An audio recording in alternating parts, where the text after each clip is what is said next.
Speech class. Speech. Speech class. Wake up. Hey, hey.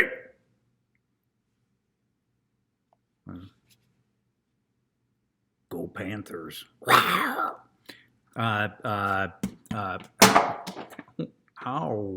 Hi. Okay, settle down. Just settle down. Listen, when I last left you, I left you in the middle of step 3. Actually, at the very end of step 3. Hopefully,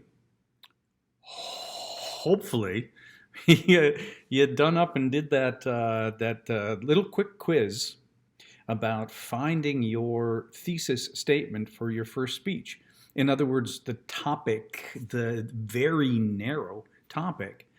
Did you do the quiz? Did you do it? Okay. Friday's the cutoff. It's done up and cut off Friday at midnight. Okay. So please, okay. Let's get her done. All right. Now, pretend you're like me. Oh, okay, man. Just for 1 second. Okay, because I don't even really want to be like me, but pretend, all right? And you did it like I did with my very narrow and succinct thesis. There are 3 packs needed to travel in the boundary water canoe area wilderness. Now we can move on. All right? I'm going to show you steps 4, 5, and 6 of building any speech anywhere. Okay. Remember, step 1 was determine the general purpose. Why am I giving a speech? Step 2. Who am I giving the speech to? The analyzation of the audience, age, demographics, blah blah blah. And step 3, select and narrow the topic. Like, what am I going to say to these people? What am I going to say? Well, in my case, I'm going to talk about the 3 packs needed to travel in the boundary waters. That's what I'm going to say. Because it's very narrow, very succinct. I can fit it into 5-part essay really well, and 5 minutes, because that's what they're giving me. 5 minutes. Step 4. Take a sneaky peek. Step 4. Gather the materials that you will need. Now, for the first speech in my class, the materials come out of your head because you already know. The materials come out of your brain. You've done this a million times. I've been to the boundary waters. I know what's in a gear pack. You've been to your cabin. You know what it's like to have the sports that you do on the lake and the stuff that you do in the cabin when it rains. And when you go to town, you know what that's like. So for the very first speech, we are going to gather internally the materials that we need. Okay? All right. Later in life, we're going to gather the materials that we need through good research. All right, and we'll talk about that. We'll talk about avoiding the biases like confirmation bias. We'll talk about avoiding the biases like belief, perseverance, etc. Okay? But that comes when we give our second speech. It's a researched, informative speech. We do research. Okay? Oh man, much more about that later in life. Right now, all the materials that you need for this first one are going to come right from here. All right. So think about that. And let's move on, shall we? Yeah, good. I want to make this one really short. Okay. All right. Which is not like me. Step 5. Step 5, super important. Step 5 is about organization. Step 5 is about how to not give a speech that goes okay, in circles and thither, to and fro. Step 5 is how to give a speech that flows like water down a hill. This is super important. Step 5, okay, outline the speech. There's a reason that we taught you this in English 9 and 10, okay, and yesterday. Outline. All right, remember? Let's go back in time to when you were sitting in 8th grade and your English teacher, Mrs. What's her name, okay, told you first about giant Roman numeral main points. Main points. Okay? And then underneath the Roman numeral main points, we've got subpoints, and then subpoints, and then subpoints. Right? Right? Okay, I am not going to insult your intelligence. I'm not. Okay? But if you're giving a speech on McDonald's, for instance, a speech on McDonald's, maybe one of your Roman numeral points, giving a speech on the 3 reasons why you really like McDonald's, maybe Roman numeral 1, when you walk and you say, the first reason I eat at McDonald's is the great food. Roman numeral 1, food. Well, what are the sub-points under that? Okay. Breakfast foods, capital A. Lunch and dinner foods, capital B. Okay, now, what goes under capital A? Well, only breakfast foods, starting, of course, with breakfast sandwiches. Okay, what goes under the subpoint 1? Breakfast sandwiches. All of the breakfast sandwiches. Okay, and again, y'all know how to do this. But now, where are those materials going to come from in my speech about the packs needed to travel in the boundary waters? Well, I'll tell you a great trick. Where'd you find a thesis statement in the first place? You did a data dump mind map. You did a mind map of the boundary waters canoe area wilderness. You had canoes and paddles and routes and all sorts. You had wildlife, you had lake names, whatever, but you also had packs, and then and then you locked onto that one, and you took the packs as your thesis statement. There are 3 packs needed to travel in the boundary waters. Now, here's a great trick. Okay, those 3 packs that I'm going to write about are the gear pack, the personal pack, and the food pack. So I'm going to take each of those as my main points, and I'm going to put them into separate mind maps, because I need some data now. If I'm going to outline this mess, I have to organize it, right? All right, so here's what I'm going to do. For instance, I'm going to pluck the personal pack, one of my main points, out of my mind map, and I am going to put it in the center of a blank page, and I'm going to mind map. It's getting late. I'm tired. Okay, I am going to mind map just now the personal pack. I'm going to do a data dump of what's in that pack. I'm going to shut my eyes. I'm going to shut my eyes and imagine myself dumping that thing on the floor. All right? And some pants fall out, so I'm going to write that down. Some long pants fall out, some short pants fall out, some shirts fall out. There's the warm, sweatshirt type shirt. There's the cooler t-shirts. There's the long sleeve, quick dry shirts.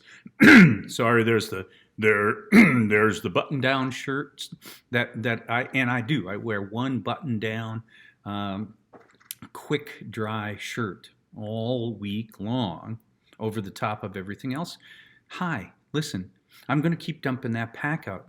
Shoes are going to fall out. My Tevas are going to fall out. There's books that fall out. My headlamp falls out. My toothpaste falls out. Some medications that I bring fall out. I'm going to keep dumping that pack out. But what am I really doing? I'm imagining what's in there. So I'm writing all of this stuff down as fast as I can. Okay? And I'm exhausting the information that's in that pack on that new mind map as fast as I can. Then I'm going to take another blank page, tabula rasa. Okay. What? Okay. Another blank page. And I'm going to put the gear pack in the middle of a brand new mind map so I can get more specific. And I'm going to do a complete data dump. I'm going to see myself. I'm going to see myself, shut my eyes. I'm going to see what's inside that pack. And I'm just going to start writing. Like in that pack, my tent. And in the tent bag are tent poles and stakes, okay, and a ground cloth. I'm going to keep writing. Yeah, another thing that falls out of the gear pack is the cook kit. What's inside the cook kit? Because I'm going to keep writing now. Stove, extra stove parts because of that one year where the stove broke and it was like, okay, what are we going to do? We're going to cook on fire for the rest of the trip. All right, anyway, what else falls out of that cook? The plates and the bowls and the forks and the spoons, the pot holders and the stuff you use to wash the dishes. It all falls out of there. So I'm going to write it down as fast as I can. Again, I am gathering information for my speech from, in this case, for this speech, my brain, my mind. And you're going to do the same thing with your speech. You are. If one of your main points are the really cool things you do at your cabin, maybe it is, then, Roman numeral 1 is going to be the sports that you do on the water. And you are going to do a data dump from your brain about, skiing, water skiing. You're going to do a data dump about wakeboarding. You're going to talk about tubing and the 2 types of tubes that you guys own, and kneeboarding, You're going to talk about pontooning, which is a sport, okay? Advanced pontooning, okay? Trust me, okay? You're going to talk about getting out the canoe or the kayak on the water, and you're going to write down everything, okay? Now, that's what I want you to do for this step, so that you can organize it. Sorry, you can organize it in step 5, where it says outline. Because all of those are going to become sub points. All of that stuff, the minutia that falls out in that mind map, have to go in an outline so that this thing flows like water down a hill. Okay? The first pack needed to travel in the boundary waters is the personal pack. One of the quintessential items found in the personal pack are pants. I bring several different kinds of pants in my personal pack. I bring long pants for those nights around the bonfire, especially when the mosquitoes are bad. I also bring rain pants because nobody wants to get wet when it rains. I have some short pants that I wear, especially when it's hot. And don't forget that swimsuit. Another item that are commonly found in my personal pack are shirts. Okay? I have long sleeve shirts that are both warm and cool. The warm ones, obviously, for the cooler nights, but the cool ones I wear over the top of my short sleeve t-shirts during the daytime to protect myself from the bugs. In addition to pants and shirts, another item commonly found in my personal pack is footwear. It's important to have a good pair of boots in the boundary waters.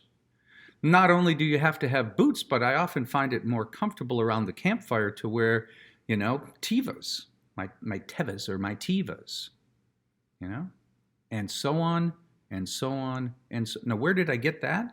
I organized everything that I dumped out of my personal pack and I put down in my mind map. I just took it all and I organized it. So this thing, it's water down a hill. And that's what you have to do. That's why we taught you 5-part essay. So it could flow. And it's even more important in speech class. I'm going to sit back now. It's even more important in speech class than it was in your writing classes. Because in your writing classes, your teacher could reread the paragraph if it didn't make all that much sense. Oh, now I get it. But in speech class, it's a one shot only. Your audience has one chance to listen and understand, and you have to own the room. Remember what we've been talking about? You have to own the room. You can't confuse people. They'll go to the Bahamas. So you need to gather the material, step 4. You need to outline, step 5. And then step 6. You can do it all really, really well. Oh, hold on one second. Oh, I told him never to call me here. Listen, you can do it all really, really well and still get an F minus. You can write and outline the best speech ever. You can organize it, you can outline it, and you can still get a glorious F minus. Why? Well, you skip step 6. Practice, practice, practice, practice, practice, practice, practice, practice, practice, practice, practice, practice, inhale. Practice, practice, practice, practice, practice, practice, practice. I could go on. Look, practice times what? 67 times? 104 times? You practice it until you know that you're going to just nail this thing. You practice it until you know this speech, you can speech the speech, you can polish the delivery, hand gestures, eye contact, pivot points. You polish it and you practice it, because it ain't like writing class. Okay? This here is a speeching class. And you have to own the room like we've been talking about. You have to own the room. Alrighty. There, steps 4, 5, and 6. Enjoy. Okay? Pretty darn soon, we're going to go through how to write parallel structure transitional points. Then we're going to start talking about outlines again. Okay? Intros, conclusions. But for now, keep the smile. Okay? Keep your stick on the ice. I'm rooting for you.